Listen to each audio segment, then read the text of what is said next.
What if I told you one night, just a single night, turned an almost forgotten band into legends and gave a small-town singer the chance to rewrite rock history? No gimmicks, no hype, just pure, unfiltered talent meeting the right moment. Before that night, Journey was teetering on the edge of collapse. Behind them were 3 albums that critics respected, but fans barely noticed. Ahead of them was the very real possibility of losing their record deal. Everything they had built was hanging by a thread. Then, in the middle of that tension, Steve Perry walked onto a stage that was so small most of the world didn't even know it existed. He wasn't a star yet. He wasn't even supposed to be the band's savior. But the second his voice cut through the room, everything changed. That one night didn't just save Journey. It lit the fuse on an explosion that would echo for decades, filling stadiums, breaking records, and creating one of the most iconic anthems in music history. And the wildest part? Almost no one in that audience realized they were witnessing history unfold right in front of them. Journey before Perry. In the mid-1970s, Journey was a band caught between brilliance and oblivion. On paper, they had everything: Neil Sean's fiery guitar, Greg Rowley's soaring keys, Ross Valerie's steady bass, and Ainsley Dunbar's powerhouse drumming. These were musicians, guys who could play circles around almost anyone else on the scene. The problem? Nobody outside of hardcore rock circles seemed to care. Their first 3 albums leaned heavy into progressive and jazz rock. The time signatures were complex, the solos stretched for minutes, and the songs demanded serious attention. Critics admired them, sure. Other musicians were in awe.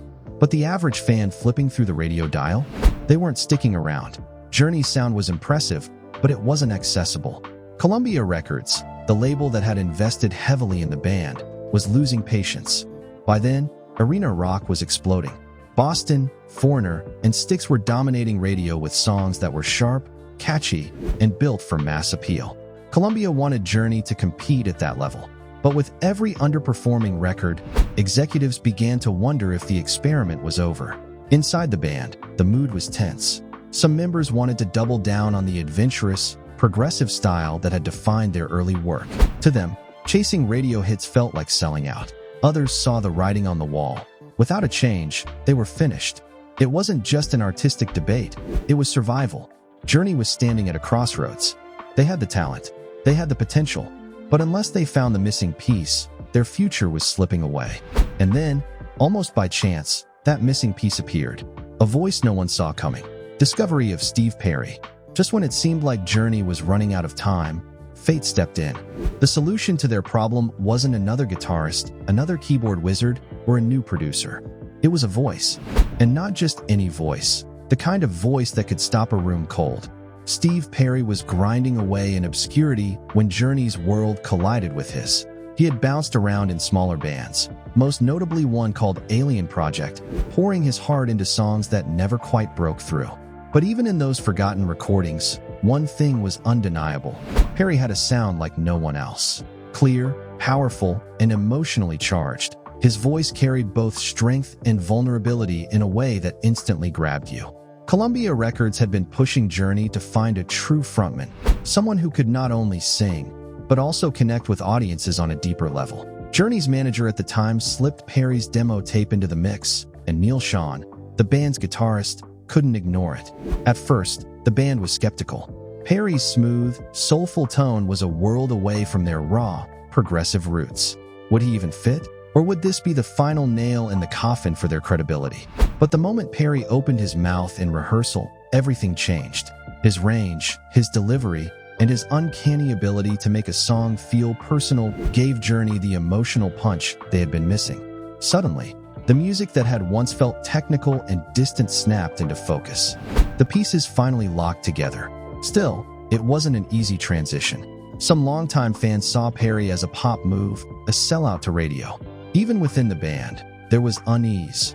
Was this new direction authentic, or just a desperate grab at survival? But doubts aside, one thing was clear: Journey had found their missing link. And soon, the whole world would know his name. The first night, Old Waldorf. On October 28, 1977, in a small San Francisco club called the Old Waldorf, Steve Perry stepped onto a stage that would change rock history. For Journey, this wasn't just another gig, it was a test. Could Perry really deliver in front of a live crowd? Could he win over an audience used to Journey's heavier, experimental style? The stakes couldn't have been higher. Perry was unproven, a stranger to most of the band's fans. The old Waldorf was packed with curious listeners, industry insiders, and hardcore Journey followers ready to judge whether this new guy belonged, or if he was about to crash and burn. From the very first notes, Perry erased every doubt. His voice cut through the room with clarity and force that stunned the crowd. He didn't just hit the notes, he owned them, pouring emotion into every line. Songs that once felt distant now carried raw, human weight. Suddenly, Journey wasn't just a band of great musicians, they were a band with a soul. The energy in that room was electric. Fans who had walked in skeptical found themselves on their feet, drawn in by the sheer passion coming off the stage. Even the band members, some of whom had been unsure about Perry's fit, couldn't deny what they were witnessing. Journey had just been reborn right in front of their eyes. That night at the old Waldorf wasn't just a concert, it was a turning point. Perry's arrival had transformed Journey from a technically brilliant act on the brink of collapse into a band destined for arenas, stadiums, and eventually, immortality. And while the old Waldorf proved Perry could win over a crowd, the real test was still ahead. Capturing that magic in the studio and convincing the world that Journey wasn't just a band to admire, but a band to love. Infinity, studio breakthrough. After the firestorm at the old Waldorf, Journey knew they had tapped into something extraordinary. But one great night in San Francisco wasn't enough. They needed to bottle that magic, capture it on record, and prove to Columbia and to themselves that this new version of Journey could finally stand alongside the giants of arena rock. That chance came in 1978 with the album Infinity. It was the first Journey record to feature Steve Perry, and it marked a radical shift in the band's sound.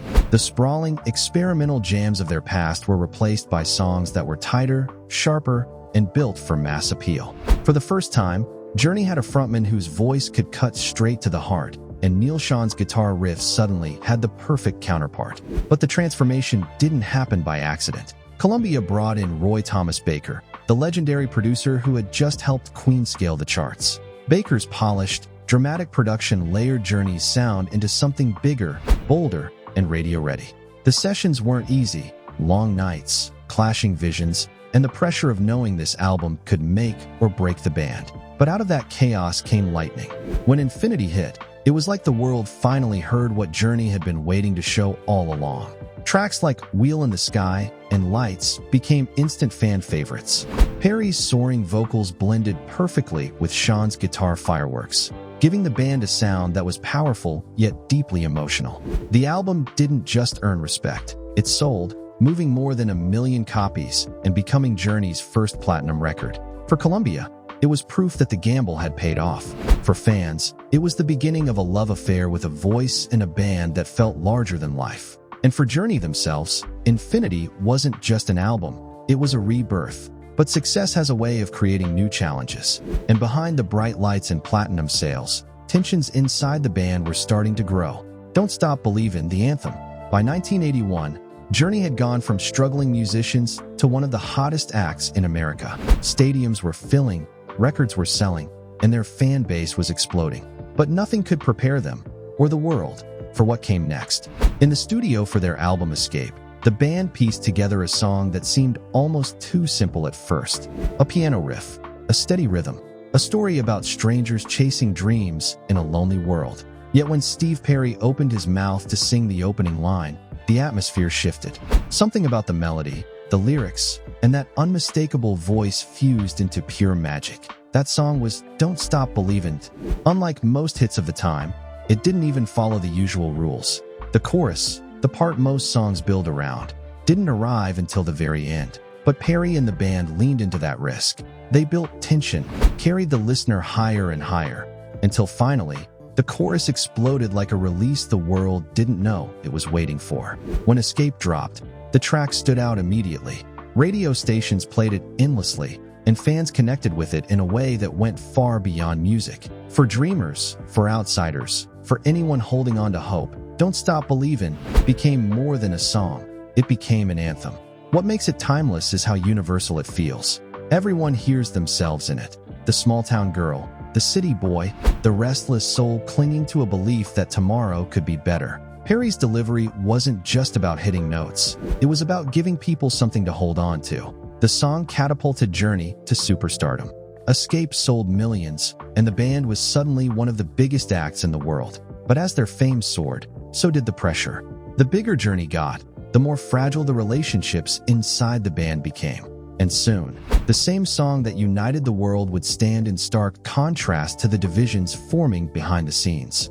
Escape, global takeover. By the summer of 1981, Journey wasn't just climbing the charts. They were taking over the world. Their new album, Escape, became an instant juggernaut, packed with songs like Open Arms, Who's Crying Now, and of course, Don't Stop Believin'.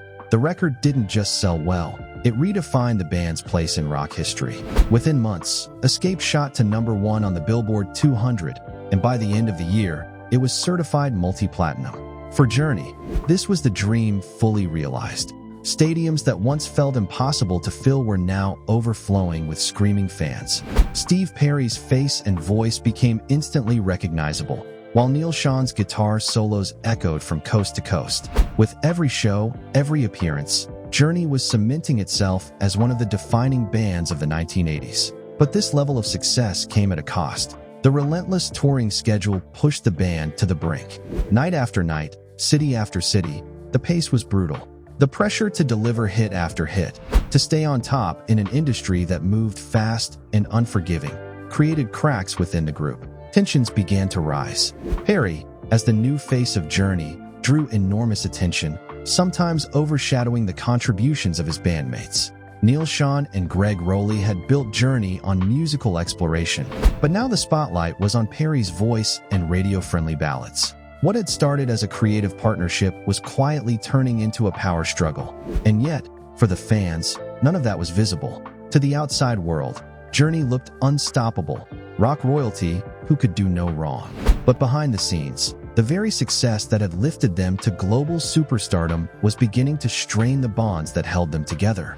The Escape era was a triumph, but it was also the start of a slow unraveling. And soon, the cracks that formed under the pressure of fame would widen into battles that no one could ignore. The night that started it all. At the height of Journey's fame, the spotlight was blinding. The band had everything: chart-topping records, sold-out arenas, and a fan base that treated them like gods. But success has a way of magnifying every hidden tension, and one night on tour, those tensions finally spilled over. It happened backstage, far away from the screaming fans who thought the band was untouchable. Exhaustion from months on the road had left everyone on edge. The grueling schedule, the constant pressure to outdo themselves, and the endless demands of fame were wearing them down. Small disagreements that once blew over quickly now sparked into full-blown arguments.